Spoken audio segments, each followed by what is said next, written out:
Greetings, everyone. Pete Pardo here from Sea of Tranquility. Welcome to another episode of Monday Night Must See TV with the Hudson Valley Squares. It's the first Monday of the month, and you know what that means. Time to talk hard rock and metal with the crew. Today, it's all about Roadrunner Records, but before we start talking about that, let me introduce everybody. We got to the left of me, at least that's how I'm seeing it. Mr. Steve Keeler is here. Over on the other side, Rob Lasante is here. Down below him is Karen La Preziosa. Our center square is Tony Dio. We're gonna go. I can't. Can I get my finger to go that way? Yeah. Nick Franco's over in the corner. Yeah. A doggy barking. Heard Nobody your puts name. Nick in the corner. That worked. And then down below, flanked by each other, we've got Ryan Scow and Count Ralphus himself, Ralph Tambora. What's up, everybody? Good to see I you. know. Good to be back. How's everybody? Everybody getting ready for summer? Hmm. It might be Polls open. summer. It might be summer in a day or two. I heard maybe For a couple days anyway. if it doesn't snow. It's going to be It was 90. 45 degrees when I woke up this morning. My heat Yeah. came on. Then it got snow. There was snow on Whiteface Mountain the other day. That's Wow. crazy. Yeah, it's been a weird spring. Cold, hot, wet, rainy. I just had that huge freaking rainstorm too. That was Yeah. That threw a That was damper fun. on a party that me and I was gonna say. we got involved. It rained all May. Pretty much. Yes, Yeah. I hope that doesn't mean that we have like no rain for the rest of the summer because that won't be that good. could happen too. or it may just rain the rest of the summer. No, I don't know. We'll see. We shall see. Anyhow, So today we're going to kind of continue along this whole theme of looking at some of these metal record labels. This one today, a little less underground, I think, than the previous couple that we've done. We're going to talk about Roadrunner Records. So Roadrunner Records has become, over the last, God, 45 years, really, because they founded in 1980. One of the preeminent international metal labels on the planet. So, like I said, 1980 started originally a Dutch and American-owned label headquartered in the Netherlands. Right now, today, it's a division of Warner's Elektra Music Group and based out of New York City. Basically, Warner took stock in Roadrunner back in 2006 and has basically been running it since then. But it's now a division of the Elektra Music Group right now. Uh, they only have a handful of bands that are still on the label today. But man, we were just talking about before we started recording, the list of artists and albums that have appeared on Roadrunner Records over the years is pretty amazing when you really look at it. I mean, some of the staples of the label over the years: Megadeth, Dream Theater, Opeth, Machine Head, Suffocation, Immolation, Typo Negative, Deicide, Sepultura, Obituary, Cynic, Merciful Fate, King Diamond, Annihilator, Trivium, Within Temptation, Gojira. The list goes on and on and on. This is a big label, arguably the biggest ever purely metal label that ever was, right? You can make a case for a couple other big ones, but I think Roadrunner, as far as like international perspective, has to be considered the top one of all time. Throughout the 90s, a little interesting tidbit here. The label was run by a guy named Derek Shulman, former vocalist and multi-instrumentalist with the prog band from Great Britain, Gentle Giant. Very cool. Derek made a really good name for himself over the years doing A&R and running various labels throughout the late 80s into the 90s. We tried to get Monty Connor on the show, who I happen to be friends with. Monty Connor was one of the most successful A&R people for Roadrunner and signed a lot of the bands that we're likely going to talk about today. And originally, when this label was put together, it was basically from a Dutch perspective from the Netherlands to promote and distribute the North American bands over in Europe, but it wound up working both ways. And as I'm going to turn it over to Steve in a second, we wound up seeing a lot of these European bands seeing their albums in various shops here because of this kind of international thing that they had doing. So not only did the North American bands wind up being able to be sold over there, but it happened here as well. So, and eventually Roadrunner became so huge they had offices all over the world. So really it was a global phenomenon for a bunch of years. So Steve, maybe you could talk a little bit about Yeah. how in the mid and late 80s, like what was the impact of being able to bring over all of these Roadrunner releases here in the States for bands we probably never would have seen if it wasn't yeah, for. because if we talk about this a little bit, because it was Road Racer. Yeah. That was like was that a separate, that was like an affiliate of them, or was that just a name they used in Europe? Oh, that's what it Yeah, started out as. Yeah, it was started Road out as Racer. Road Racer. I think Yeah, Road because Racer was the original because you name, look yeah. at some when we're doing your homework, you're looking at some were Road Racer, and yeah. Some were RC, RC. too. Yeah, Mm, RC. yeah, RC was the other one. So I wrote a little something up too, and then we'll talk a little bit about what you asked me about. Roadrunner Records, when I think of them, you kind of said some of this already. When I think of Roadrunner, I think of bands like Deicide, Obituary, Suffocation, Typo Negative, of course, King Diamond, Fear Factory, who was a huge band for them also. Life of Agony, River Runs Red. I sold tons of that record and kept selling that record forever. And I've attended some of their holiday parties. They used to always do a holiday party down in the city for the label, and those were fun. And I attended the Roadrunner United concert, which was on Thursday, December 15th, 2005. I can't believe it was that long ago.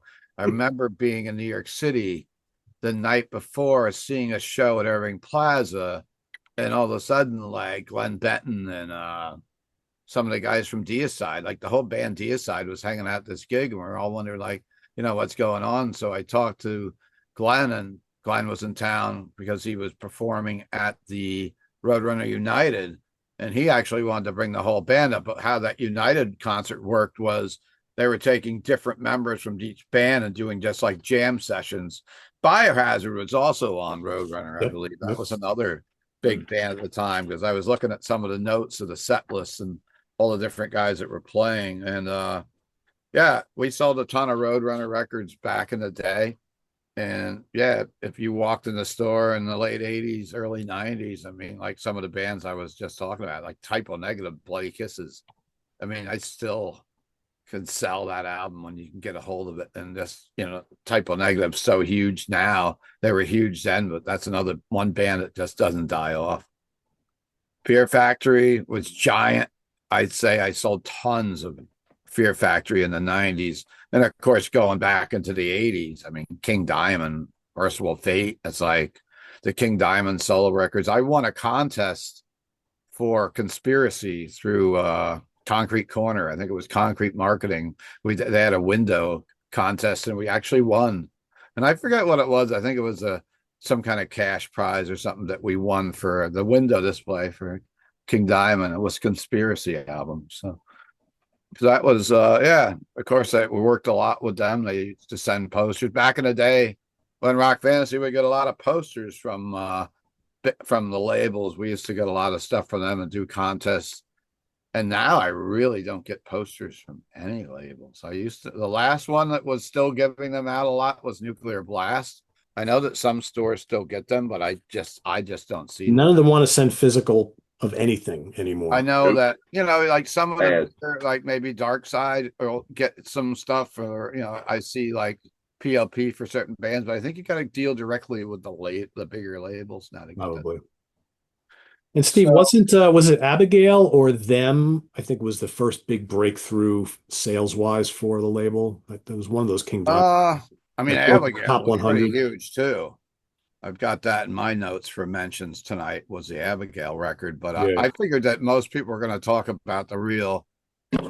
I figured Ralph was going to take care of all the death metal stuff tonight, so I was kind of picking out some other stuff. I think Bloody Kisses by Typo Negative was like the first like real big like real huge, and yeah, then it was like I know it was gold. I know it went gold. Went but I gold. think, well, yeah, I we'll think talk that's about a band I don't think Pete mentioned, and I've mentioned so far, that was huge for Roadrunner, was Slipknot. Later on, That's right. Yeah. That's Slipknot, yeah. but Iowa and the first album I believe was on. And as much as we love them, we can't forget Nickelback. Made them a I didn't lot want of to money. say it, but that might be their biggest one back then. I Yeah. can tell you, Steve, from a friend years ago, that band sold more for that label than everything else combined, I think. Yeah. I remember I heard a story, the person that signed that band got a 6-figure raise. That's Jesus. the story I heard, but I mean they sold millions. Nickelback, Like, and of course Scal. Just to let the viewers know, Scal was a member of the Nickelback fan club. He used to travel around the country. Steve signed me up. Told you I was getting back at you tonight. That's very nice. Steve's got the tattoo. He had the tattoo, but he was a little drunk. It says back nickel. It's on Scow's back, actually. The tramp stamp.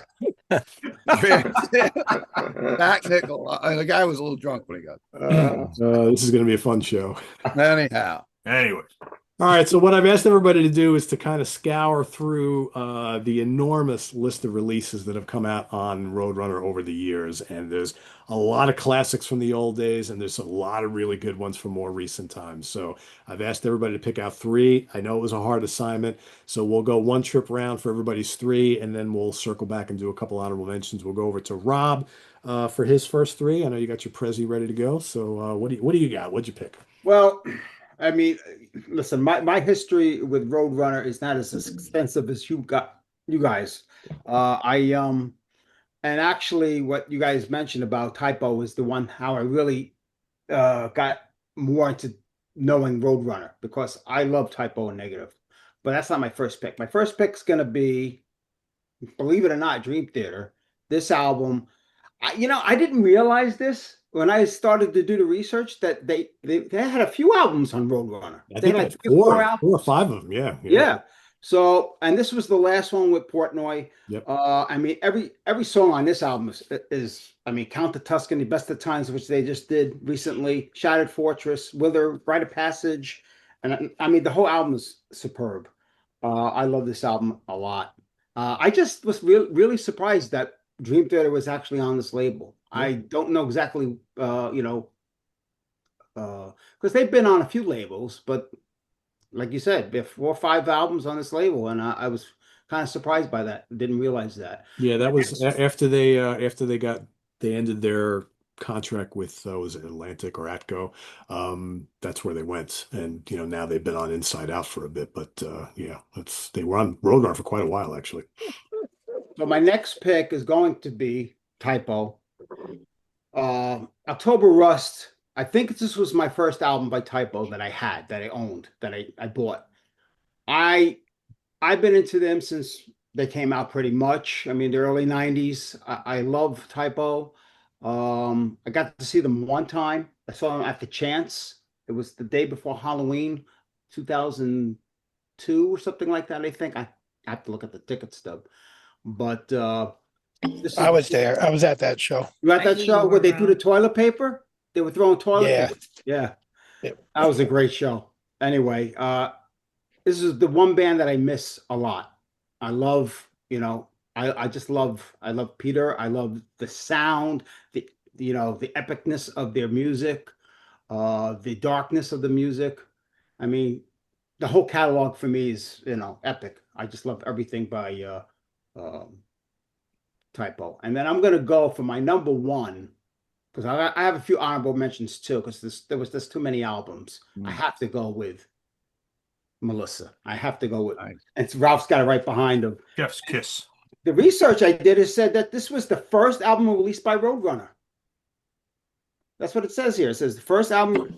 I didn't realize that this was the I found that really confusing. I read the same thing, and I don't know if they meant like their first album, because they did the EP before that. right. But I read something else where their first like 42 records that Roadrunner put out were like punk albums. Yeah. So it's kind of weird if this was the first release. So I was confused by that. I'm not sure what the I mean, story this album- really Yeah, we'd have to go look at release dates, right, to kind of figure it out. Could be the first Well, metal album, Roadrunner maybe? started as a Dutch label, so it kind of makes sense. kinda And I makes know sense, A lot right? of their Yeah. punk releases were re-releases. The numbers on their Europe. albums too, they started at 999 or something and they go downward. So that makes it confusing too. So Yeah. I'm not really sure. Yeah. I mean, this album came out in 1983. I mean, this is a classic metal album. If you don't have this album in your list, Wrong. in your catalog, forget it. I mean, Yep. So those are my first 3. Classic one for sure. For sure. All right, we'll shoot back across. Steve, you're 3.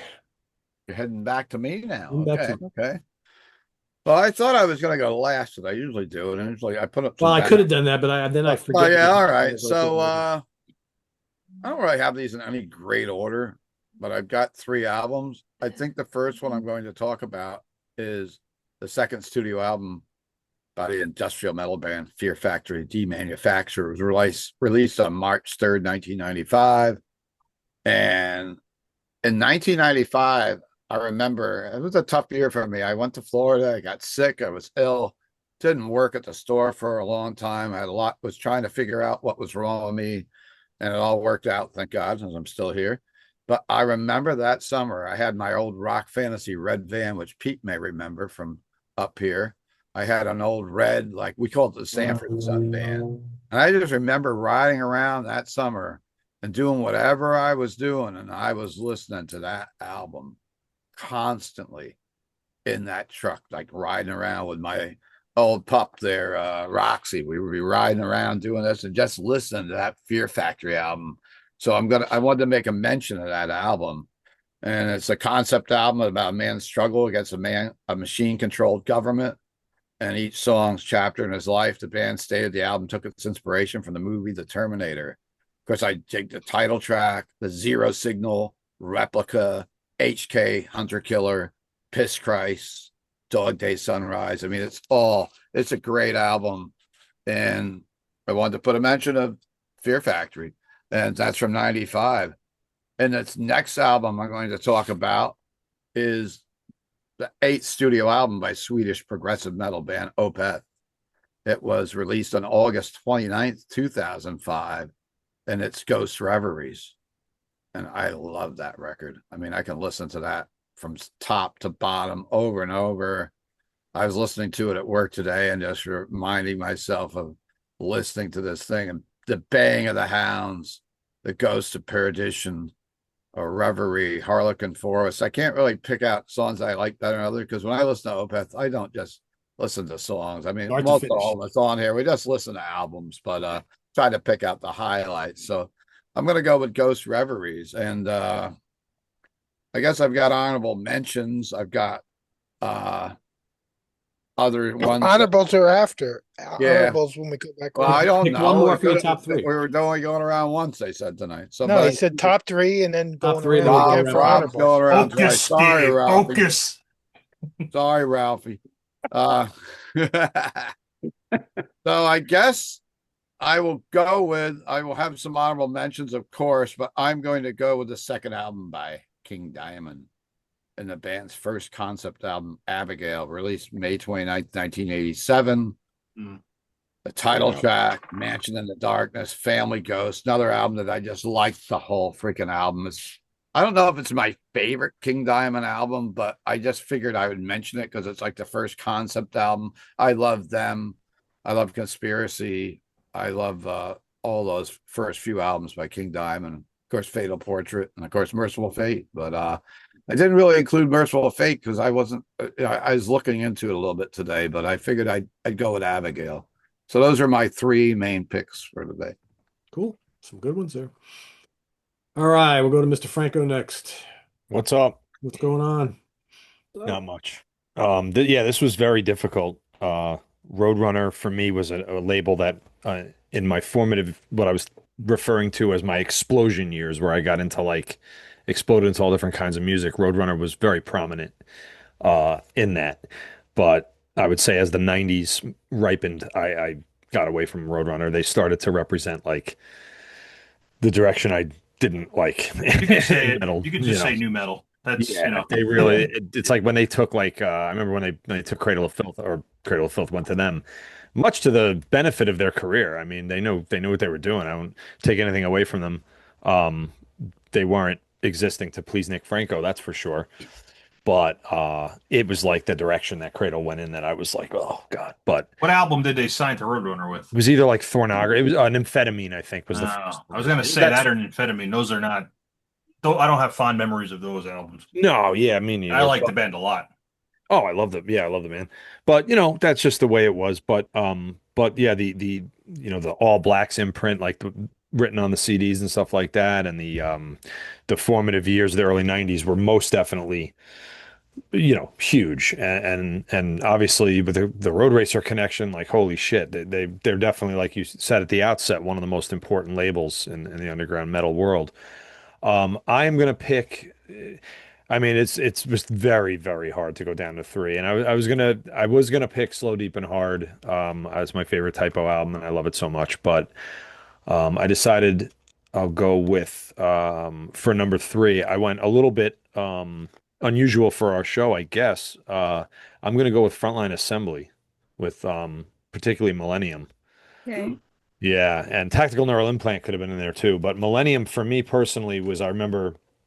Yeah, that's a great one. This one was I did check because when you said that, I'm like, I don't remember that being Roadrunner, and they licensed it. But Yeah, Millennium, that was like one they actually just put out. yeah, that's why I tried to stay with like what they originally put out as my choices, just to make it easier. But yeah, the Frontline Assembly, the Millennium album was one of the first forays into industrial metal that I got into, and it wound up being a moment, for me to grow into that genre, and that was probably the ground zero first album. It was that, and it was also KMFDM Angst that I got into industrial with. But I remember, jamming this CD I bought in the early 90s. So this was like, hold on the dog. Come on. This CD was like, hold on the dog. As soon as we start doing the show, they scratch at the door. It's the Of wildest course, thing. yeah. Like, I want to talk about Frontline Assembly. Yeah. Let me in. Raven- I got things to Raven- say. And I Angie like loves it. industrial metal. Yeah, they love industrial metal.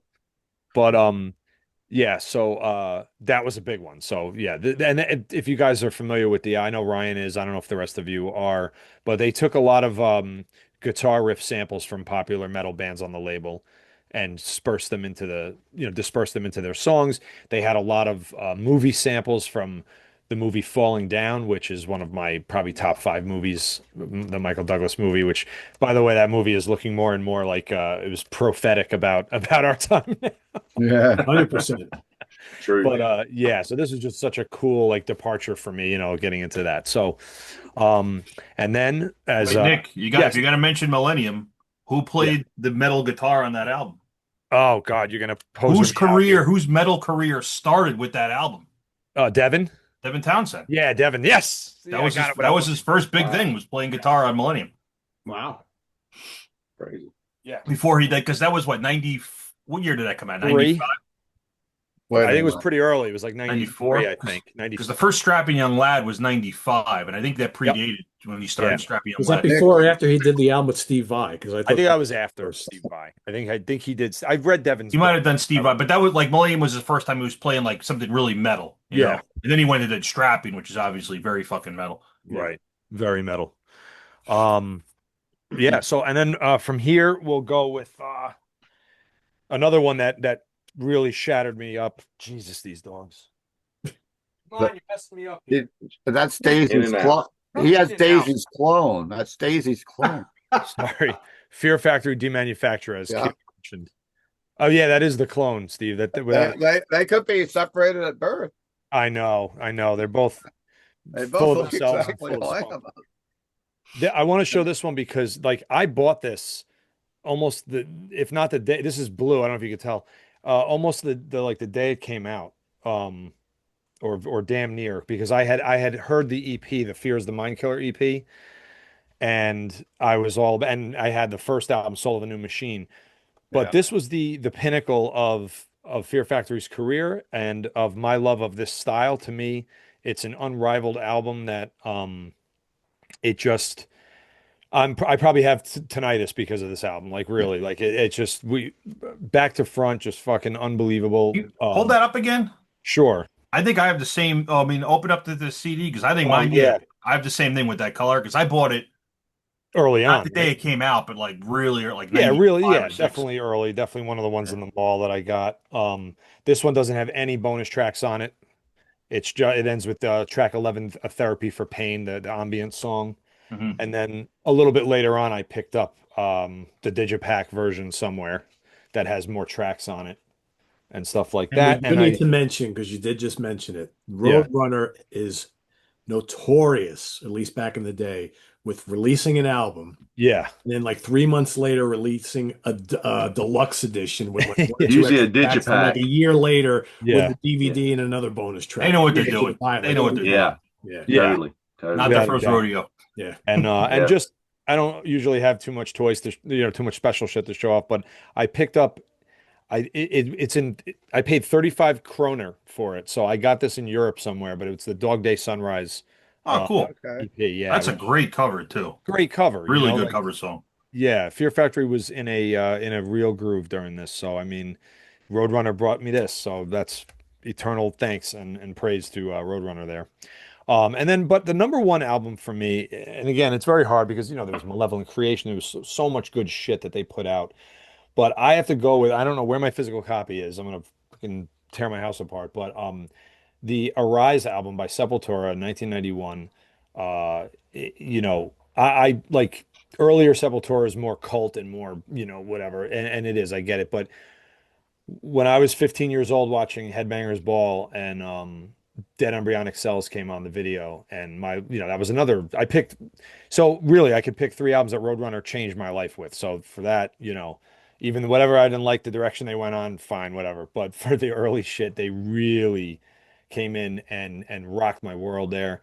Little nerdy me, fucking Sepultura. I thought they were for a couple of years there. I thought they were maybe the coolest human beings on the planet. Like, because remember at that time, grunge was coming on, and the bands that I loved initially were all either cutting their hair or doing the fucking weird shit with their careers and confusing me. And Sepultura was still like, hair covering their eyes, like miserable fucking, they're just amazing. So, the Arise album, I probably imprinted that one on my fucking soul, I would say, probably the most out of all of these. So I'll have that one as my number one. I could tell you, Nick, of all the live videos I've ever watched in my life, the number one by far, about like 100 times, Mhm. is the Arise tour when they played in Barcelona. Mhm. It was I think there was a live video. It was called Under Siege in Barcelona. Yeah. That Yep. video, like they Great. destroyed. I don't think that I've ever seen a metal band on fire like they were on that My fucking God. show. They destroyed everybody on the planet. It's insane. Yeah. When they played the Rock Palace right in Middletown. No stage, about 100 people there. Yeah. They did an in-store at Rock Fantasy on Beneath the Remains. Yeah. 5 people showed up. I was one of them. They were fucking amazing. I was calling them Sepultura at the time. I didn't know their fucking Oh, they were say so their They name. good. actually, But that's my album for them on this label. Ralph, that album. who actually played on that gig that night was Sepultura. Yep. I have photos. Primeval. Oh man, Yep, I saw Andy today. I wish I had been there.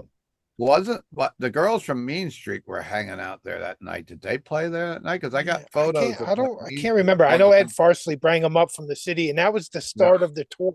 Yeah. The start of the tour actually started in Middletown, New York. Was that in for the 1991? Beneath the Remains. Oh. It was Beneath the Remains. It Oh. was there. It was before they had any videos on MTV or Okay. anything. In The Inner 1990. Self video came Yeah. on it. Probably They it- didn't 1990. speak. Inner Self came on MTV like 2 months later, and all of a sudden, Sepultura went from a band playing Yeah. to 100 people at the Rock Palace to Mhm. being the band behind Slayer. Like that's how Mhm. fucking much that Wow. that Well, one the music video, was that good. the I mean, video. Well, MTV, the power of Headbangers Ball back then, to play that Yeah. video one time. Like I think they maybe played it twice, and that was it. And that put them from the underground band to the band behind Slayer in the underground at the time. Yeah, I just saw some photos from there, and I don't know where they all went, but there was ones of them hanging out and Mean Street hanging out, and I thought it interesting because there was some Mean Street news that's kind of local because we have Red Hot playing at the Zone this Saturday night, which is a female Motley Crue tribute from Long Island, and Irene is now playing bass for Mean Street, and Irene's a bass player, so that was a little tidbit I had to mention. I just remember that Yeah. Sepultura didn't even sign anything. They didn't speak English. They just kept No, pointing they at didn't the speak shirt. much of English. They were if did. pointing at all the shirts at the store. They Yeah, go, yeah, I Voivod, remember that. Voivod shirt, this shirt, that. That's And, what like, I I remember comic like books, saying man. what's up to him, but they didn't even sign nothing. I didn't get no autograph. I didn't know what he had a camera. I back remember then. them like So picking just- up like superhero toys and holding them up or something too. Because that's when I had comic books in the shop when they were there. Yeah, yeah. Ralph, You I know- can see it though, because for me, those albums, that's one of the thrash bands where that shit is. I think it's just as good as Slayer. Like the speed Yes. and intensity, Yeah. it's amazing. It's so good. So Yeah. And just a final word on Sepultura, like just, it's a bit of a tangent and it might be worth a deeper discussion, but you ever notice that sometimes bands that change so quickly album to album sometimes are the best when they're in that zone that you love so much. They're so brilliant at it. It's the pocket. Because They're in the pocket. yeah, but if you look at Sepultura's albums in a row, like 1, 2, 3, 4, up till well, up to Roots, I guess. Yeah. But up to Arise. I mean, I'm sorry, up to what's that? KSAD. KSAD. Let's not talk about Roots. No, that's not about Roots. But the difference, like each album was like almost like a different band. I'd say Yeah. Schizophrenia and Beneath the Remains Yeah. are Oh, yeah, close big to each time. other. Even the Sure. first album, Morbid Visions, that's like so Yeah. fucking raw and different than It's like And it's Boy 'cause- Band. Like the change is huge album to album. Yeah, Yeah. Over just like a they year. they grew up in a poor area Really cool. with limited equipment, with a crazy oppressive government situation or whatever. Like those are things that you almost can't get today. Like those albums were the result of their not only just their youth, but their impetuosity, but their lack of they sounded the way they did because of the equipment that was available to them. I think that's one of the then most that kind of the fascinating things. success kind of fucked them up because then they got too much equipment and they got 50 fucking bongos on stage and whatever, and Yes, it ended up I getting agree. like they pushed it a little too far. It might have been Right. good if they Yeah. stayed a little poor. That's why it was in the pocket. There's that little. Yeah. It was that moment in time. But Max probably has Yeah. a really good relationship with All the Monty bands are or like with, that, with though. the Oh label. yeah, because once you Profile. get 50 free bongos, you're gonna go fucking. Who's do going to turn down bongos. free yeah. bond position? but Arise, Those things are expensive. LP Arise, endorsement. fucking Arise, Oh, playing now they Sonic got- the Hedgehog, playing now Sonic they the got- Hedgehog in my room with the Yeah. album Arise on as a backdrop. That was like my 15-year-old memory. Sega Genesis and Sepultura. God bless. Not a good. bad memory. Now, That's a great That's a great album.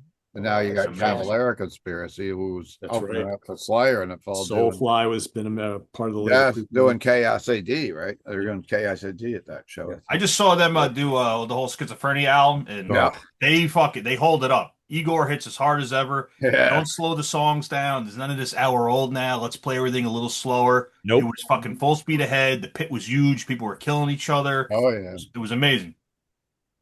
Hell yeah. Those were the days. Yeah, I know. They were last year. Killing each other. All right, let's move it over to Tony, the man with the awesome Candlemass shirt. Your 3 picks. Great shirt. Hey guys, great to be here.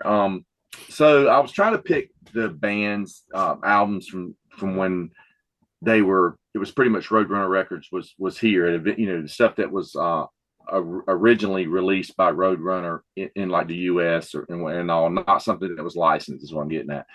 So the first one that I ever remember getting was I guess it was 1987 when I got this. It's 1986, the debut King Diamond album, Fatal Portrait. I was riding around with some dudes one Saturday night or whatever, we were just cruising around. And this guy said, "Do you ever listen to King Diamond?" And I was like, "No, who's that?" He's like, "He's the guy from Merciful Fate." And I was like, "Well, I've heard of Merciful Fate." So he puts it on, and I'm just like blown away with this because, the thing it reminded me of was, I remember watching MTV and watching the Crazy World of Arthur Brown video for Fire. And I was like, God, this kind of reminds me of Crazy World of Arthur Brown because he has that falsetto vocal part and all. And I'm sure he was a big influence on King as well. But they were playing. I was like, I got to get this. So I went out and I ended up getting Fatal Portrait on cassette. And I remember the cassette was on. I think it was still a Roadrunner, but it was distributed by Green World Productions. And I remember it had a sticker in it with the logo. It was really cool. But yeah, eventually I ended up getting the album. And sometimes this is my favorite King Diamond album, and it kind of teeter-totters between this and Abigail. Both are just great records. Some people say this could be the follow-up to Don't Break the Oath. Maybe not having Kim Rutt's drum style on this kind of gives it a different sound. I mean, Mickey D's a metal machine with all the double bass and everything. Yeah, but just look at this the cover. The cover, they're both in flames, and he's pointing at her Yeah. in the cover. So he's like, "You're next, bitch." Yeah, you're next. Yeah. But yeah, great record. I mean, I love the Candle and the Jonah and the Portrait. Of course, Halloween's on this, and I remember that was a song that I kind of like just loved so much when that guy was playing that tape down. I was like, yeah, play that Halloween song again. That was so cool, man. But yeah, I was hooked. So yeah, so that's what I'm going to go with first, since it was actually probably the first Roadrunner release that I ever purchased. From there, I'm going to go to 1989's thrash classic, of Alice in Hell from Annihilator. I mean, this is just a thrash classic. I mean, if you like thrash metal and you like guitar playing, you got to get this record because Jeff Waters is just amazing. I mean, he is a shred king on this thing. You know, something we were talking about earlier. Seems like I remember I got this on cassette originally, and I remember them from King Diamond. Roadrunner had they were being distributed by MCA Records for a while because it seems like my cassette was on MCA Records. It doesn't say anything about MCA on this. This actually says Road Racer Records on it. But yeah, I mean, God, the title track of it's called Alice in Hell, but the song is called Alice in Hell. Oh yeah, and you got to have that intro, the little intro acoustic piece. Crystal Land has to be tagged on to it. You got to listen to them together because they're made to fit together. And with Wicked Mystic, Burns Like a Buzzsaw Blade, Word Salad. I mean, they got Schizos or Never Alone Part 1 and 2. Yeah, just a great record. Here is a radio promo that I have for Word Salad. These little radio records they used to send out to the college stations and stuff. And my third pick is going to continue on with King Diamond, and that's going to be The Beginning from Merciful Fate. Nice. And this was a great compilation. So when I got into King Diamond, I had to go get something else, you know, and Abigail was out. I ended up getting Abigail, but I wanted to get some Merciful Fate. And this was what was out at the time. It was hard to find like Melissa and Don't Break the Oath. I ended up having to special order those. I remember when I got them for the first time. But this was the new record at the time that they were promoting. And it's got the original Merciful Fate EP is side 1. And side 2 is some some live recordings they did for the Friday Rock Show on BBC channel over in England. And it has Black Masses added on it as well. But yeah, I mean, this is what solidified me as a Merciful Fate fan. And I mean, they're one of my favorite bands, period. And it's just a great record. I remember probably around 1991 when like the record stores were getting rid of their vinyl and kind of just everybody was phasing vinyl out, going into like Camelot, and they'd have these for 50 cents a copy. Yeah. Because they had a big hole drilled in the corner. 50 cents. And I remember buying like 5 or 6 copies of it and was just giving it to friends that I knew still had a turntable. So you must own this record. You've got to listen to this record, you know. So yeah, and those things are pretty valuable now compared Rock Fantasy used to keep their vinyl underneath pinball machines at one point because no one even would look through them. Never knew one day I was just there so often that one day I just started pulling them out and started looking at them. I was like, "Yo, how much are these?" And he was like, "Grab a stack," and you know, it ended up coming out to like 50 cents a piece because I was glad to get rid of them at the time. Yeah, and then I went back the next week. I was like, "Damn, I should grab some of these." And I got a lot of weird ones that you wouldn't spend full price on back in the day, and I'm so happy that I got them now because they're like pretty cool, rare ones, you know. But just like weird bands that you didn't pick up back in the day because you could only afford so much, you know. And what album's going for now? Like $30, Steve? Oh yeah, 50 or more, even more, yeah, more. It's crazy. Yeah, I discovered so many good. In that day and age, though, right, Tony? Like they were the 8-track tapes. They were like, no one's ever gonna. Yeah, that's true. Yeah. That's true. No one's. Yeah, gonna I mean, I really regret tapes and CDs. Time, you know, it's like it was a dead item. Like, who's gonna ever want these? So let's get rid of it. We chopped up vinyl bins. We did all kinds of stuff to transfer. I really regret that when I was going through all the Keelers albums, I wasn't grabbing any ones that I already had. There was like all these classics that I've owned for years. I could have bought them for fucking 50 cents a piece too, but I just only went for ones that I never had. I got rid of all my original collection back then too. I got rid of all my albums. So everything I got now, which is a ton of it, I bought back over the years. Yeah. I was going to say some of my favorite records of all time have been stuff that I found in the discount bin and discovered that way, you know, for $1 or $2. You never know what you might stumble upon, right? When vinyl was dead, first it was big and it was dead. Now it's back. Thank God. It's awesome to be able to sell music again. All right, Karen, over to you. Okay. I'm gonna lean into distribution and licensing because I like that stuff better. I'm gonna put COC, Eye for an Eye. I think they re-released it when they were like associated with Columbia. It's very convoluted and I mean that's one of my favorite albums ever. It's definitely a life changer for me. One of my Got original I cassette. mean, Look at that. Oh, Wow. that's what I'm cool. saying, love it, love it, There love you it, go. love it. Changed my way of thinking.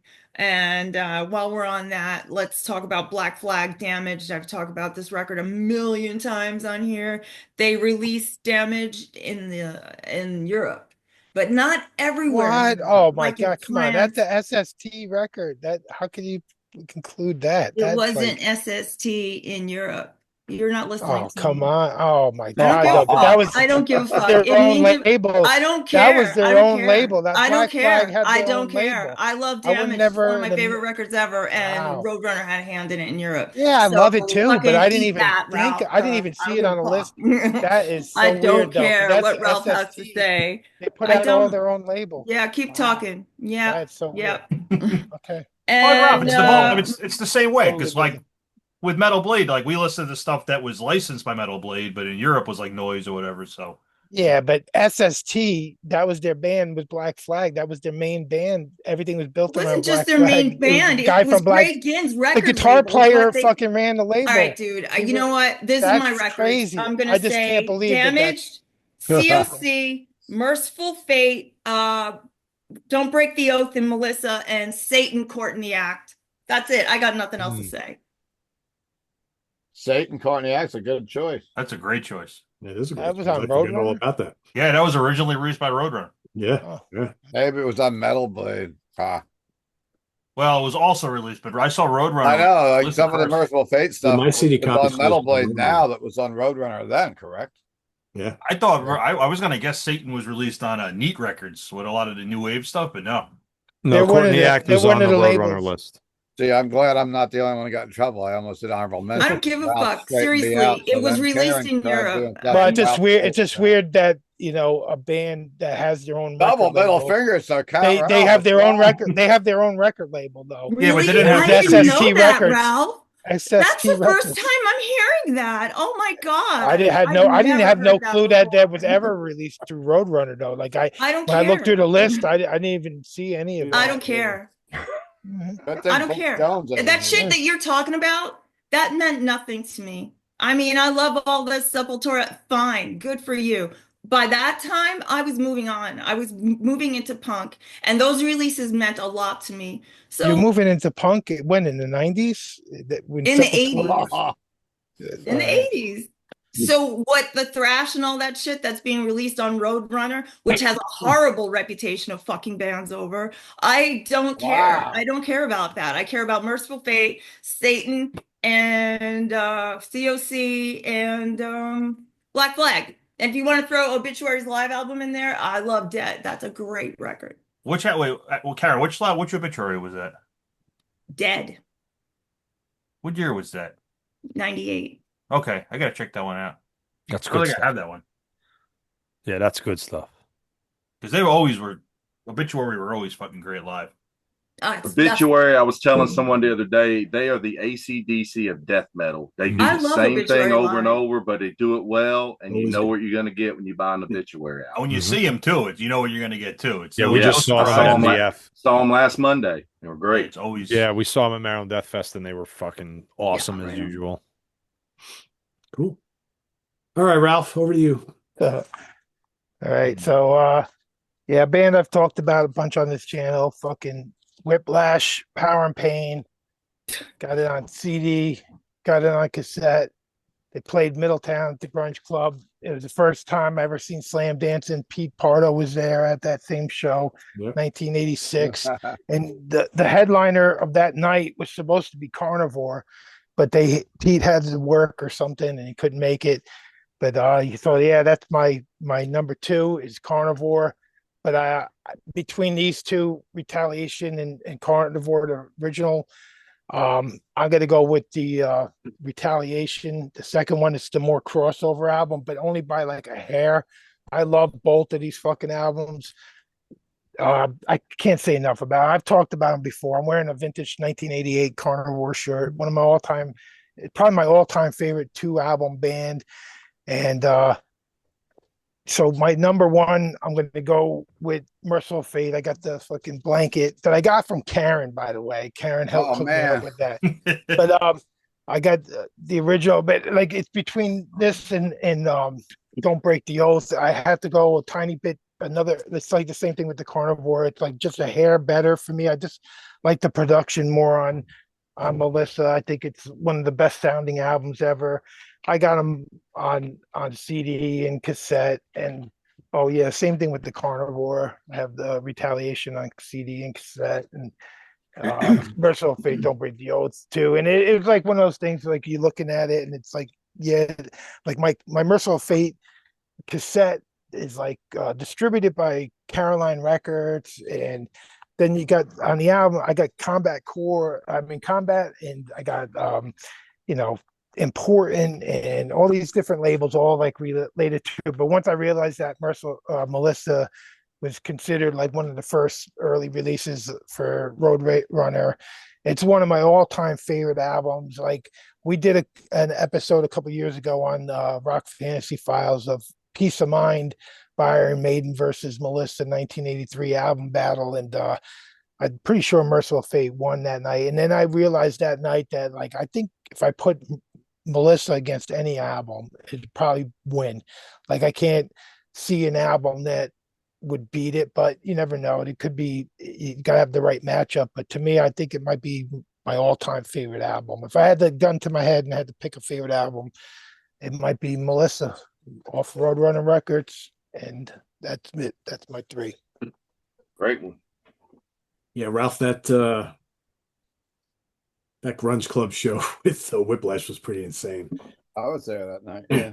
I remember Oh you. yeah, It was, yeah. it I've was like I a keg got in the corner, right? Like so, and I don't know how I got back to There's just always a keg. $5 Yeah. and a keg. yeah. it was Those are good amazing, nights.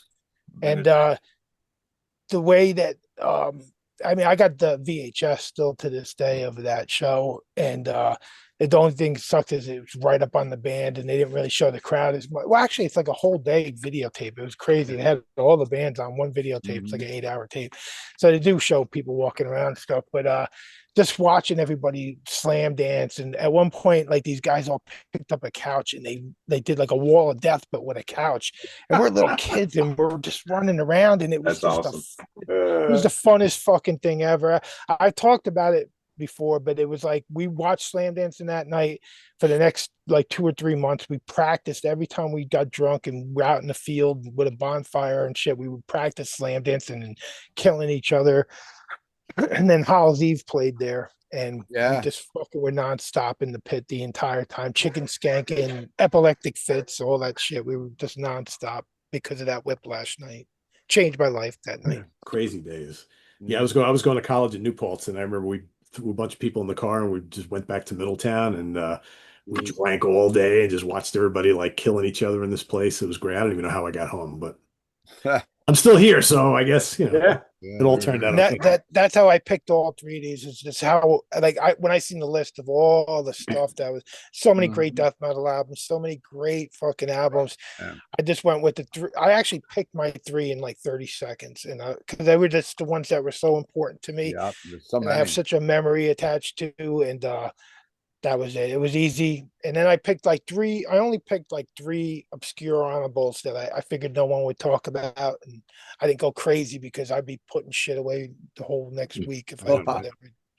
Yeah. Remember the old days when Ralph used to show like 30 honorable mentions? Yeah. Half his collection. Yeah. No more. Yeah. All right, Downtown, you're up next. Love that song. Was it Petula Clark? Nah, fuck that song. Downtown. There you go. Don't make fun of that song. My grandmother used to sing that to me.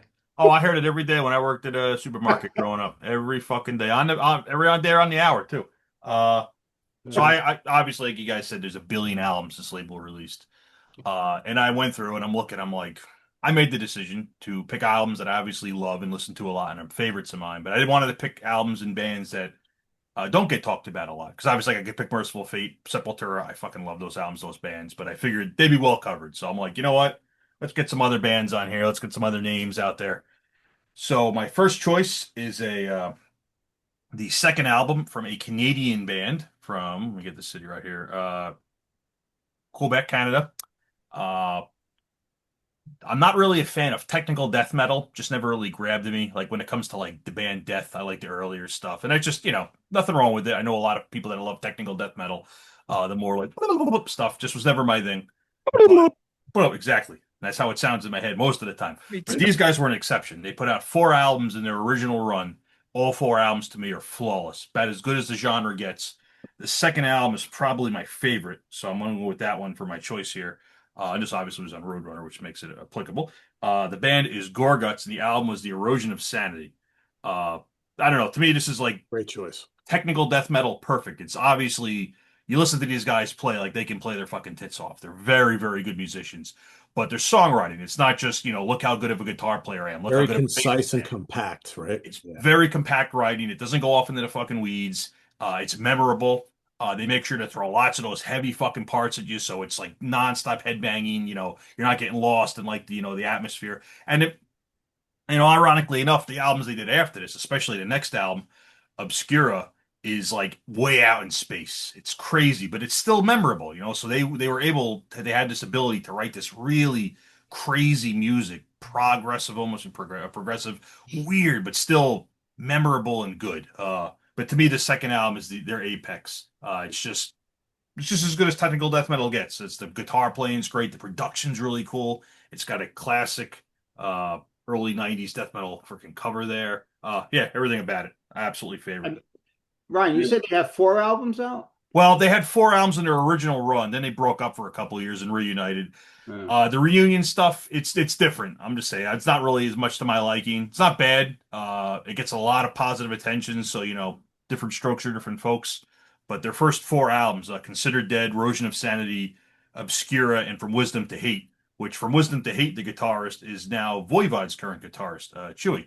So there you go. Little inter-Canadian love there. But yeah, that second one is definitely my favorite. My second choice, another band that I love, does not get mentioned a lot, and I'm going to fix that right now. It is their second album, going over to Holland. I think easily their best album, although the first 2 are really, really good. They're still around, but again, one of those bands where the reunion stuff doesn't really do much for me, but the original run was great. They actually turned into more of a technical death metal band, and I didn't really stick with them on that front. But when they started, they were more like death thrash, a little more straight ahead. And that band is Pestilence, and the album is Consuming Impulse with that classic iconic cover. Yeah, this is just like 1989, so death metal was still very young in its infancy, and this is like kind of like almost a perfect hybrid of like thrash, just as it was really kind of bleeding over into death metal. You got Martin Van Buren's vocals are this crazy, one of the best death metal vocals ever. The riffs are just Absolutely. fucking Fucking one of the best. yeah, the riffs on this album, like it opens up with the song Dehydrated. It's just like getting hit in the face with a hammer. But it's memorable too. It's got songs, it sticks in your head. It's not just noise for 40 minutes. The songwriting's great. Uh the album before this, Malleus Malicarum, is a little more thrash. And after this, they would become a little more progressive death metal, technical death metal. Still all good, but this to me, it's like we're talking about like that pocket, like where a band changes album to album and they hit that sweet spot. This is to me is the sweet spot. Absolutely one of the greatest death metal albums ever. I know I'm saying the word thrash a lot, but I'm putting this one on the death metal side of the pile. Yeah, definitely It is. It's one of that and Malice Maleficarum is they're both just fucking 10 out of 10 albums. Perfect. I You was can hear, like so like- close to picking one of them, but You can hear thrash for days in this too, but it's still like that. It's fucking perfect. it's a little bit over the line though. It's like there's that line with It like is. Demolition The Hammer sweet and spot. certain bands, they're like right on the line. I think Pestilence is a fucking tiny bit all the death metal line over the death metal line.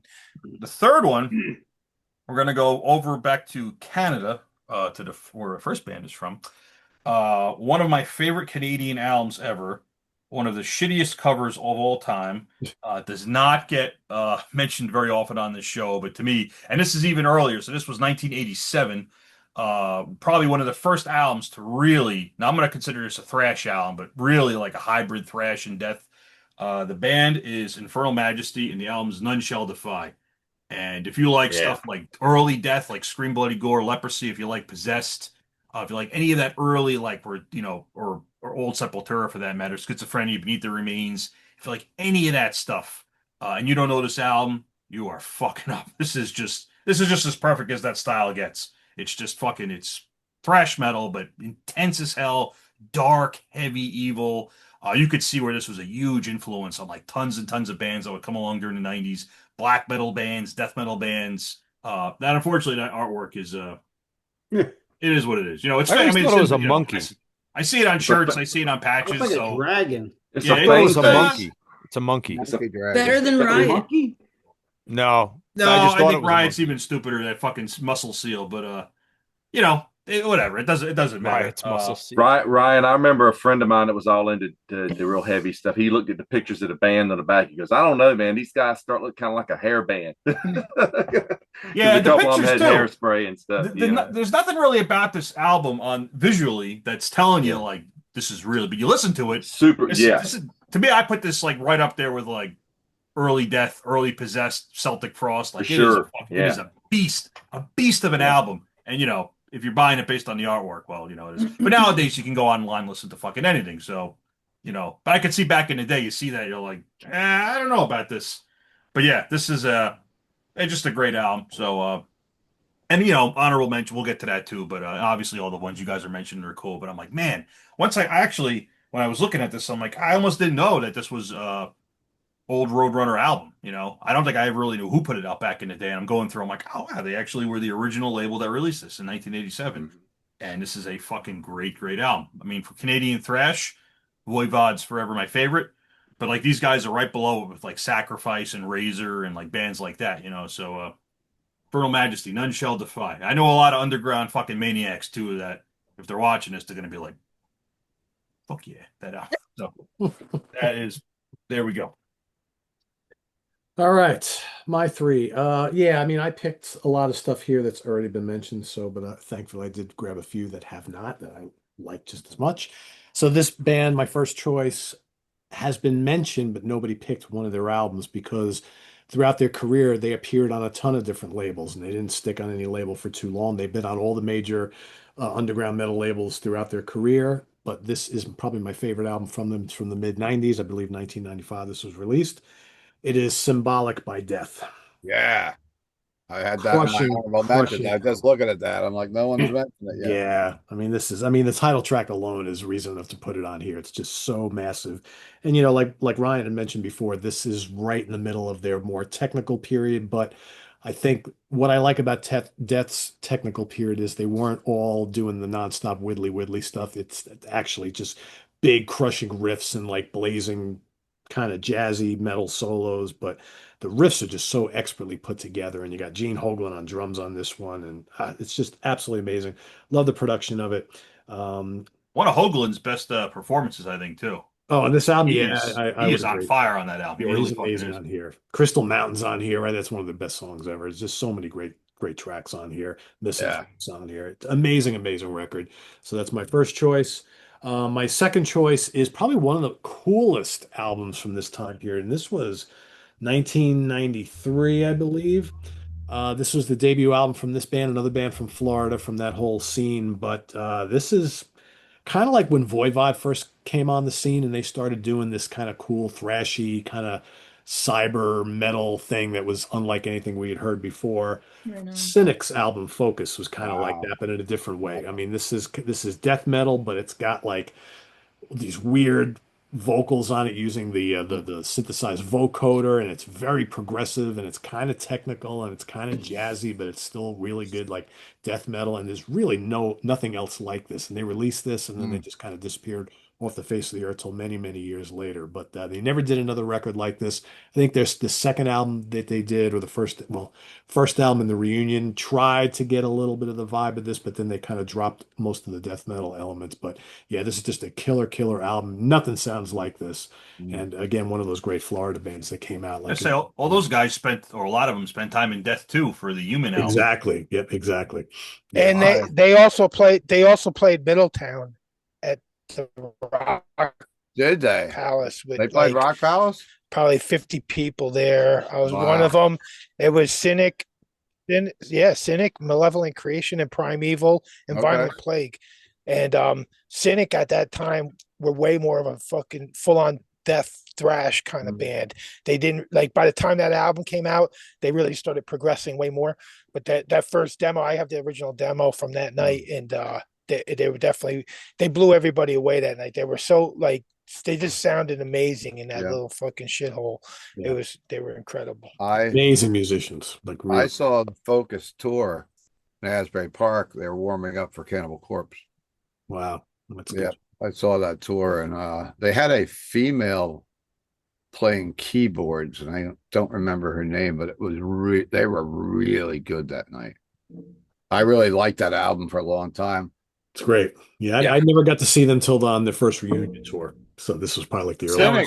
That was a different thing by that point, I think. Yeah. In fact, Yeah. they were just at MDF one night. I think Cynic was there, right? And this year? Mhm. Yeah. Yeah. And my third choice, gonna totally change gears here. This came out in the mid 80s. A very, very cool band who I believe were also from Florida, if I remember correctly. And they kind of had a gimmick. They would come out and they wore these weird silver masks. The band was Crimson Glory. Their Ooh. debut album, kind of, I guess, a power metal band, sort of like Yeah. melodic Yeah. metal, power metal. Great band. Maybe Yeah. kind of like in the vein of Queensryche. They had this amazing singer named Midnight on vocals who kind of sounded like Jeff Tate. Amazing songs, killer guitar playing. Their second album, which I also kind of pulled, Transcendence, is probably as good. This is way more progressive. This is kind of almost like Fate's Warning, Dream Theater, Queensryche here, but this is a little bit more song-based, less progressive. But they're both really, really great. Amazing vocals. I mean, when I bought this from Mr. Keeler, and I remember seeing this sitting on the rack, and he's like, "Oh, you should check this band out." And I was like, "All right, masks, whatever, I'll give it a try." And I absolutely loved it. So good, and it still holds up really, really well today. And the singer Midnight, passed away a bunch of years ago. What a great, great singer! But they have a new album coming out soon this year with a brand new singer. So I just saw them at Hell's Heroes. I forget the new singer's name, but Great. they were fucking amazing. Yeah. It was 10 out of 10 out of 10 performance. Like Yeah. they just blew me away.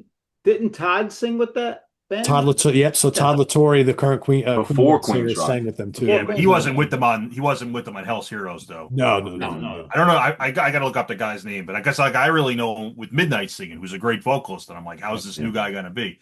And as soon as half a song in, he put everybody's fears to rest. He was hitting those notes, and he fucking great sustain, sounded really good. So Yeah, they released one song from the upcoming album a couple months ago, and it's really, really good. Yeah, it's gonna. I can't wait for the album. I really like Crimson Glory a lot. Really, really great band. if they play around here, gotta go because they Yeah. kicked fucking ass. Yeah. They were so Oh, yeah. good. Yeah, It's Pete, I had that as an honorable mention, and my vinyl copy is on MCA Records, and my CD copy is Roadrunner. But it actually says on the label, it's got an MCA label, but it says Roadrunner on it as well. Just like I said, when Roadrunner started distributing the label. But yeah, both of those albums are just so good. really good. When they came back out with those records with Wade Black on vocals, it just didn't work. I don't think. Yeah, it wasn't quite the same. They did that third album with Midnight, which is kind of like Zeppelin-y. It's kind of a little different. Yeah, now It's good too, yeah. but it's different. I like that record, but it's like should have been called something else. Yeah, it's It not quite doesn't sound anything like Crimson Glory. not quite the Yeah. same, but really, really great band. His So, name is Travis Wills. Travis Wills, is the Travis. guy. Yeah, Good age singer. born 72 from Houston, Texas. Okay, cool. All right, we'll do a quick round of honorables. Rob, back to you. Okay, real quick, I'm gonna go. Hold on. So everybody's mentioned a few of these albums, of course, Fatal Portrait, which is funny because we had done a Halloween show, and this was on that list, on my Halloween listening list. If you guys remember. Also, Merciful Fate had to be on there. The other Don't Break the Oath. I'm gonna go with some Opeth, but a different one. Yeah, Watershed's great. Yeah, I love this album. And then, of course, like I said in the beginning of the show, Type O Negative is one of my favorite bands of all time, and this album is really one of my favorite albums of all time. I just love this album. For some reason, I used to listen to this like for hours with headphones on. It's so dark, it's so dense, and I just love this is one of my favorite albums, and of course that one. And Yeah. there's so many more albums. I mean, Gojira and Yeah. this is too many. It's just Typo never put out a bad album, in my opinion. I think everything they did was great. oh, there was Great.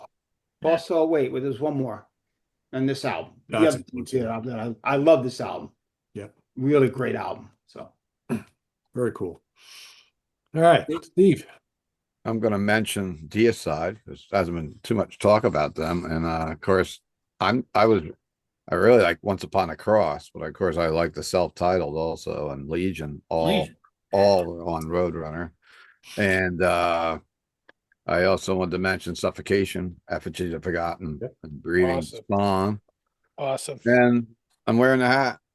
I'm going to talk a little bit about Gojira, Godzilla. Originally they were called and changed to Gojira for legal reasons. And La Enfant Sauvage, which is French for the Wild Child, 5th studio album. And I didn't really get into Gojira back in the day. I went and saw them with Mastodon a couple of years ago and just started diving into it and realizing, like, same with me. I don't know if I just heard them at a time where I was just the album, I didn't care for the tracks and I never really liked them. And now I simply love The listening. riffs are crushing, man. I love they're it. great. Yeah, and I got to see them live, and the live performance with Mastodon, they headlined over them in the stage show and the fire and everything else. They're just so powerful live, and I got to see them again last year. I went twice. They were on the road, actually headlining over Corn, and now they've blown up into this giant band from that. Really, they were building momentum, but when they did that Olympics show, That was it. it Yeah. made them into like a household name. And Even my wife liked it. that was like the heaviest thing that ever happened in a sporting event, I think, anywhere. Because here, of course, we don't get anything rock or metal in our big games. It's just all pop or hip hop. And over in France, they brought them out, and it was really good. I think, of course, Bloody Kisses, which everything else I've written down here, someone else has mentioned. So I guess that's about it for me. But thanks for having me on tonight. And I've got my King Diamond inspired Barcade shirt on today. There you go. I love going to Barcade in the city. If anybody's watching from there, the Barcade on St. Mark's that's a good hangout before a show in the city. So, like going in there, mostly metal heads working there and playing some pretty cool video games and pinballs, or warming up for a show. Nice. Very cool. All right, where do we leave off, Nick? I will 2 picks that are on either side of the Christ of Jesus. Deicide on one hand. Now I'm curious. Yeah, Deicide on one hand, Once Upon the Cross, we'll go with that one. I love Legion, I love them all. But Once Upon the Cross, I remember playing that in my friend's pickup truck in high school, and I'm like, holy shit, we're cool. No. And then the other side is, I meant to bring this up before. There was a band called Believer, and they were like a Christian. Yeah. They're some of their stuff. I picked up their album Dimensions. It's really good. That is a good band. Yeah, I don't think they've ever been mentioned on this channel. No. Yeah, Believer's really good. I gotta find. I had their CD from back in the day. Dimensions. Got Really some of it down here somewhere. Yeah, very Sanity Obscured. Yeah. Yeah, Yeah, Sanity very good. Obscured. Very good album. Yeah, they're really good. They deserve a lot of credit. I'd say you could pick either 10 Commandments or Stillborn by Malevolent Creation. I love, and lastly, I'll give love to those 2 Carnivore albums. Those are probably right there, So yeah, that's it. Cool. You got Believer over Immolation. You don't include the first Immolation album over. That was Believer? on Roadrunner? Yeah. Oh, Yeah, man. the first. You know what? Yeah, I didn't know. Yeah. I checked. I looked at here and after into Failures for Gods, but I didn't check the first one. Yeah, Dawn of Yeah, Possession. Yeah, I don't know. Good catch there, Ralph, because I kind of overlooked the Immolation album.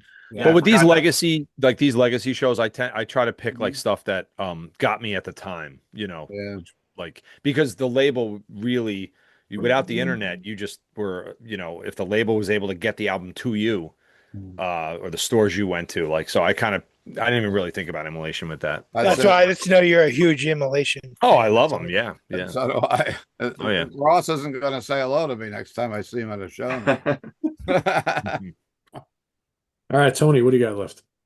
Okay, so Bloody Kisses from Typo Negative for sure. There's nothing like this when it came out.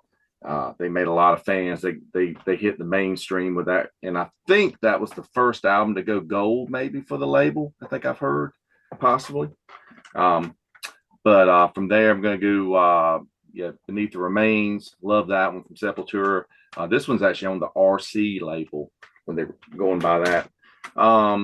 Concept album, Life of Agony, River Runs Red. Love that one. Just great story. Just great music on that.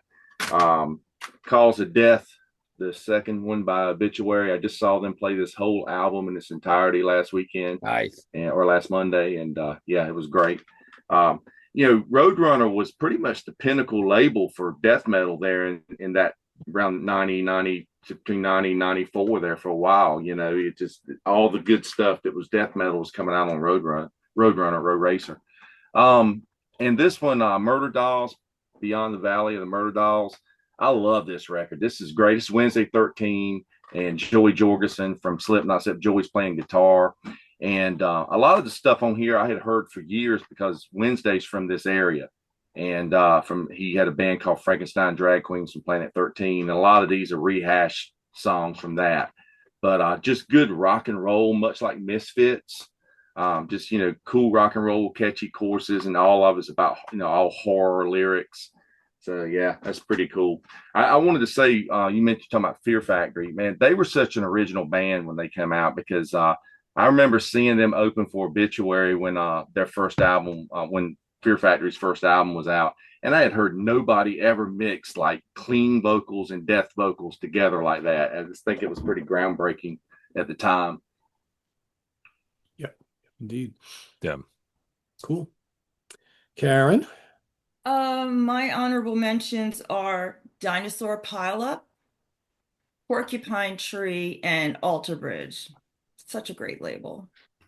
Fear of a Blank Planet by Porcupine Tree. Yes, indeed.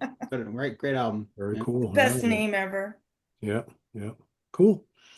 Ralph? So I didn't know Alter Bridge was on Road. Yeah, that's a trip, man. Yeah. I'm telling you, there's a lot of different bands. And I think Yeah. Alter Bridge here, anyway, has been on Napalm for a while, but I think they are on Roadrunner UK for distribution in Europe. So, and I don't know about they're going to probably have a new album out next year, so I don't know like what label that's going to be on here, but we'll see. So Miles, such a good singer. Oh yeah, cool band. Yeah. All right, Ralph, what do you got? I was thinking before about you think of Brian Slagle and Johnny Z with their labels, but with Roadrunner, I never even put a name to it. And you said earlier the guy from Gentle Giant, I didn't even realize that. To me, Monty Connor was the name that went with this label. So I just wanted to mention that because I forgot to say that before. But so yeah, there's so many friggin' bands and labels. I mean, albums for Roadrunner. I could be here all day, but I don't want to be putting away shit for the next week. But so one is Sadist. This band, oh yeah, they put out their first album called Illusions, but this is a vintage cassette, and it was on Sadist Records, and then Roadrunner put it out as this is Chemical Exposure Illusions, and then they put it out as just Illusions or Chemical Exposure. Actually, they put it out as, and so that was their first album. And Swallowed in Black is the one that was properly put out right by Roadrunner. But yeah, I had that one.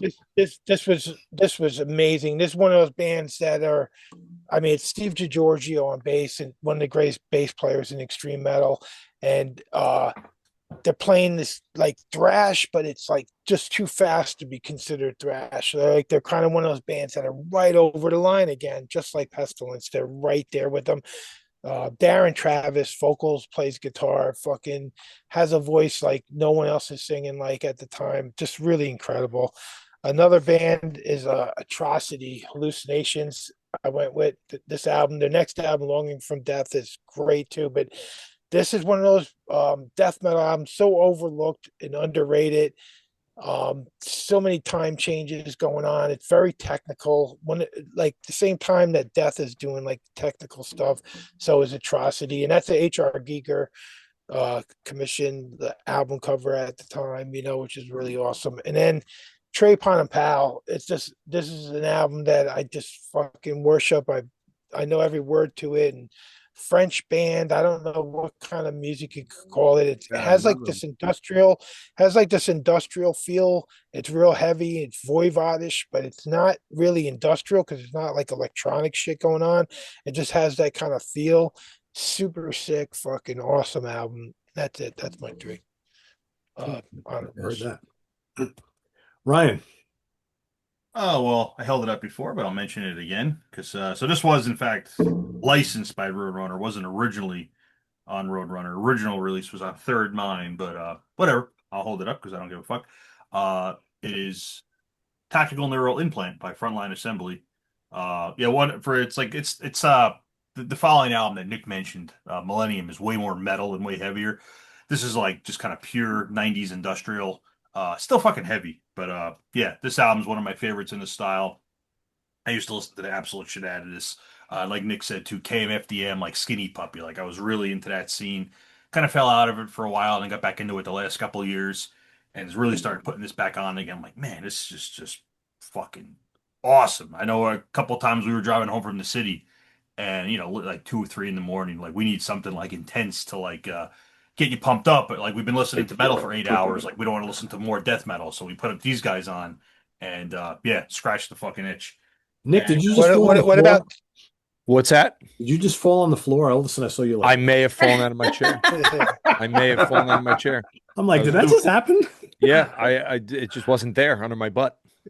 That's how falling happens. You were there Yeah. and then you're not. Yeah. On the floor. I've fallen and I can't get up. There you go. Well, I'll try to be a little more interesting for my next So one. how was so when you Nick get doesn't retired? Yeah. It doesn't I need a fall stunt. asleep here. We need stunt doubles for. what about the band Skin Chamber? They were on Roadrunner and they fell into that kind of category. I remember heavy- hearing them, and it just there's 8 It was- billion bands, and No, but they were something like the you hear heavy and- industrial, heavy industrial. I know. metal, Well, like that stuff was real in the '90s, but I think maybe because like Nine Inch Nails and stuff, like there was a big push towards like the bands that were doing it with more metal.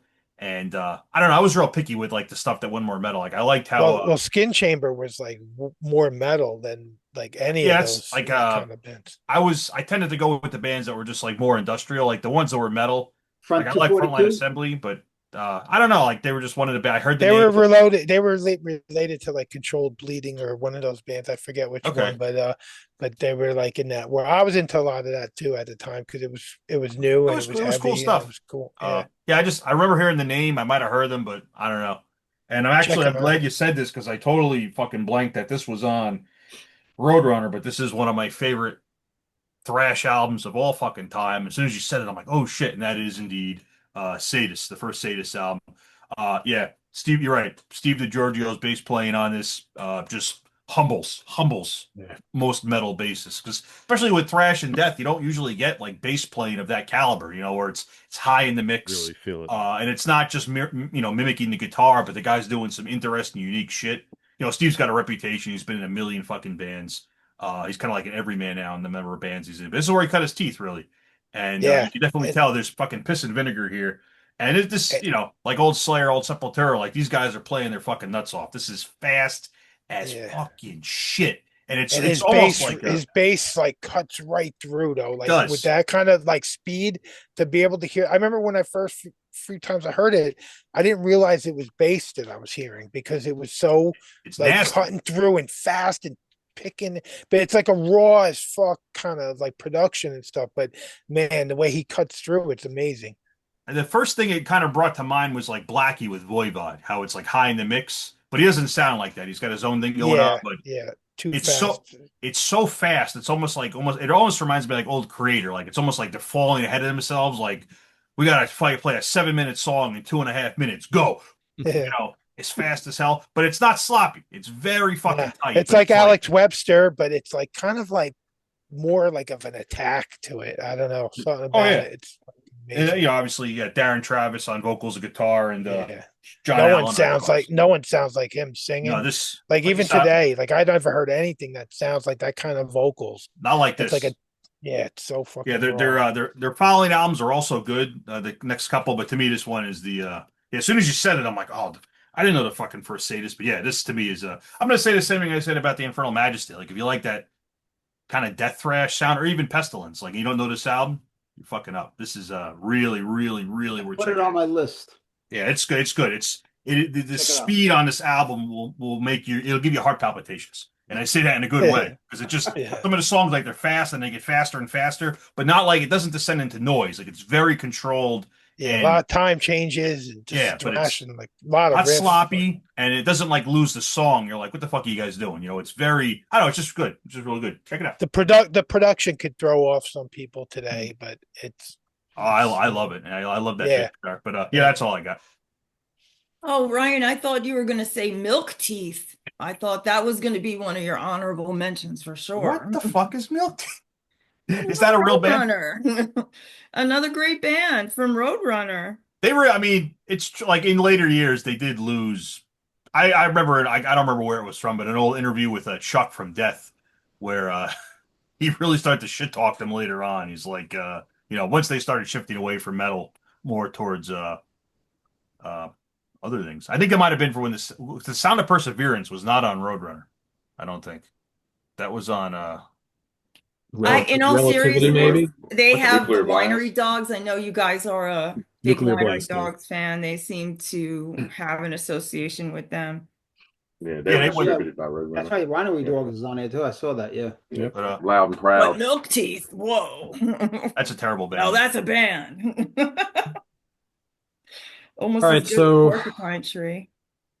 I also picked the Merciful Fates. Obviously, those probably would be my two absolute favorites. I had Abigail, I had Ghost Reveries, and Watershed. I love Karen's pick of Porcupine Tree, Fear of a Blank Planet. I had that listed here. Suffocation, Effigy, Immolation, Dawn of Possession. Here's one. I totally forgot they were on Roadrunner for the end of their career. Rush's last album, Clockwork Angels, Wow. Yeah, was that's on right. Roadrunner. No Crazy. shit. Yeah.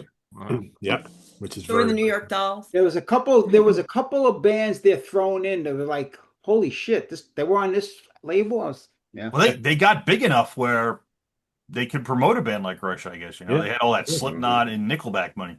Yep, for That's sure. right. that's the best album ever by a legacy band that had put out albums for 50 years or whatever, and put out a last album that powerful. One That of the album, best I final albums ever. Yeah. Oh, It Clockwork. is Yeah, one of my- it is a my- really good Rush album. Yeah. love it. Absolutely love it. And here's two albums by a band some of you may remember. They're actually a local band, a thrash band from the Hudson Valley. Toxic, World Circus, and Think This. Both of their albums were on Roadrunner. Great albums. Nice. Really good technical thrash. Awesome stuff. And then last but not least, from Sweden, a very cool band that kind of started as like a doom band. They're more like epic metal now, but Grand Magus. Grand Magus or Magus. I don't know. Yeah, They're they are really good. They're Hammer really of good. the Hammer of the North, I think, is a Oh, great album. Really cool album. So yeah, they're really good. that's all I got. So Hold me So- now. I'm 6 feet from the edge, and I'm thinking Is that Nickelback? maybe 6 feet ain't too far. How do you there. know that? Come on. let's see how many of our viewers list Nickelback albums down in the comments below. That'll be the interesting thing. So for everybody watching, list some of your favorite Roadrunner Records releases down there, all the way below Ryan.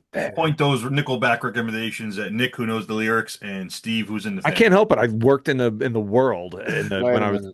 I work in the world. We all work in the world. Where Yeah, but else I are was we gonna work? stuck On in the moon? places. What the fuck? I was stuck in restaurants over and over and over again. I wouldn't doubt it if Ryan Scout's a Nickelback t-shirt. Nickelback T-shirt. I think you have a couple. That's actually it says Nickelback in well, I can't tell you because it's It's different language. the band who is shirt this is, if they see this and they said I say that, they're gonna kill me. So Yeah. All right, there we have it. That's a wrap, everybody. Visit us on the web at www.seatranquility.org. We're on Facebook. We're on YouTube all together. All the damn time. damn Please time. subscribe Steve, if you haven't already and click on that notification bell so you get alert of all of our content as it posts. And yeah, I forgot the rest. It's getting late. My mind is fried. Anyway, it's all that Nickelback banging around. it's all that Nickelback stuff. I'm just kind of like, whatever. Anyway, you know the drill, everybody. All that stuff is listed down below. We'll see you next month here on the Hudson Valley Squares. For Steve Keeler, Rob Lasante, Nick Franco, Tony Dio, Karen La Preziosa, Count Ralphus, And Ryan, Downtown Scow, IMP Pardo. Thanks for watching, everybody. See you next time here on the Hudson Valley Squares. Peace out. Out.